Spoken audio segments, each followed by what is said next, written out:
everyone, welcome back to All About UX Writing. I'm Supriya and today we are going to talk about something super exciting, UX writing for AI. AI is everywhere these days, right? Whether it's chatbots answering your questions or virtual assistants helping you set reminders or apps predicting what you need next. AI is shaping how we interact with technology. But here's the thing. AI can be super smart, but it still needs help to sound human, relatable, and clear. And that's when we come in as UX writers. So, in this video, we will cover how to create AI conversations that feel natural and, more importantly, useful for the users. Ready? Let's jump in. Alright, so what's different about writing for AI? Think about when last time you chatted with a bot or asked Siri or Alexa about something. You didn't click a button or navigate a menu. You had a conversation.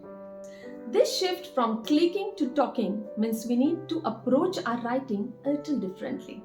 For example, let's say you are chatting with a customer support bot.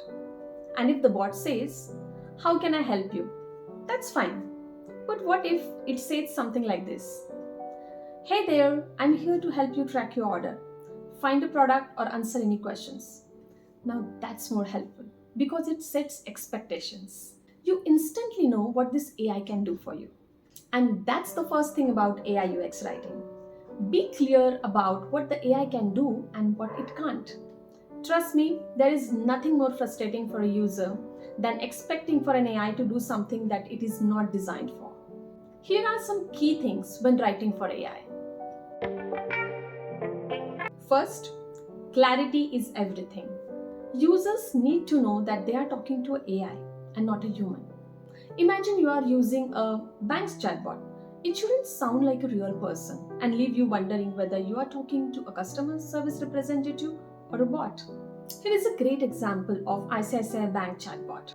It starts with, "Hi, welcome to ICICI Bank. I'm iPal, ICICI Bank chatbot. Get started using our quick links or feel free to type in the below box to ask your query." This way, you clearly know that you are talking to a virtual assistant, a chatbot, and not a real person. Next important point is keeping a friendly but realistic tone. We all want the AI to sound approachable, right? But we also don't want it to pretend to be something it is not.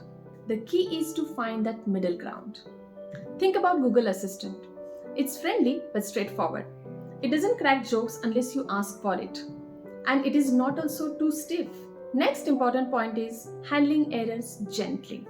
AI doesn't always get things right. We all have been there. Maybe you ask Siri to play a song and it misunderstands. Instead of a cold error message like invalid input, a better response could be, I didn't catch that. Could you try asking it in a different way?" It keeps things smooth and engages the user. A real world example is Microsoft's Cortana. It can't understand you, it doesn't say something like error. Instead, it's like, "I didn't get that. Can you try it again?" Softening the confusion and keeping the user in control. Next is personalization, but not creepy. AI can do some cool personalization, like remembering preferences or offering suggestions, but it has to be subtle. Have you noticed how Netflix suggests you movies based on what you have watched? Imagine if it just said, "Based on your last movies watched, here is what I think you will like." That feels a little too much, right? Instead, it simply says, "Because you watched XYZ movie," simple, helpful, and not intrusive. Now let's talk about voice assistants like Siri, Alexa, or Google Assistant. These are trickier because you can't rely on text. You have got to think about how things sound. Here are some tips for that. First, keep it short. No one wants to listen to long answers. Let's say you're setting an alarm. So instead of, "Okay, your alarm for 6:30 a.m. has been set. Would you like to set another one now?" You can just be short and simple. Like, you can just say, "Your 6:30 a.m. alarm is set. Need another?" Short, sweet, and gets the job done faster. Next step is keep the conversation flowing. With voice, users often ask follow-up questions. So you need to write in a way that feels natural. If you are using Google Assistant to check the weather, You don't want it to stop after giving today's forecast. It should say something like today's weather is sunny with a high of 25 degrees centigrade. Want to know about tomorrow's weather too? Now, let's talk about ethics. We can't forget about ethical side of things. AI writing also means thinking about inclusivity, bias, and privacy. AI learns from data, so sometimes that data isn't as neutral as it should be. So as UX writers, we have to be super mindful of how we are framing things.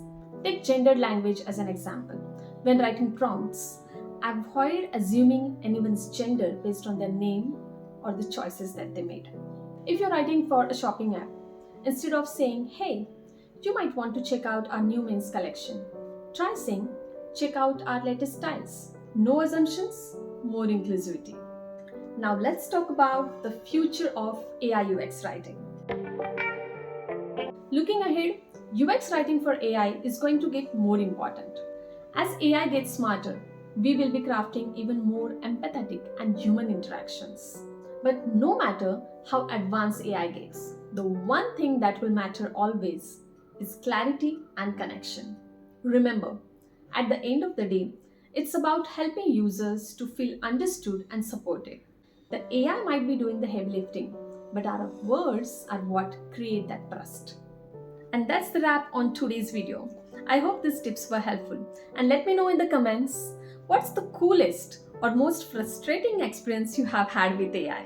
If you like this video, don't forget to hit that like button and subscribe to stay updated on all things UX writing. In my next video, I'm going to talk about the future of UX writing for AI. So stay tuned. Until next time, bye-bye. Happy UX writing.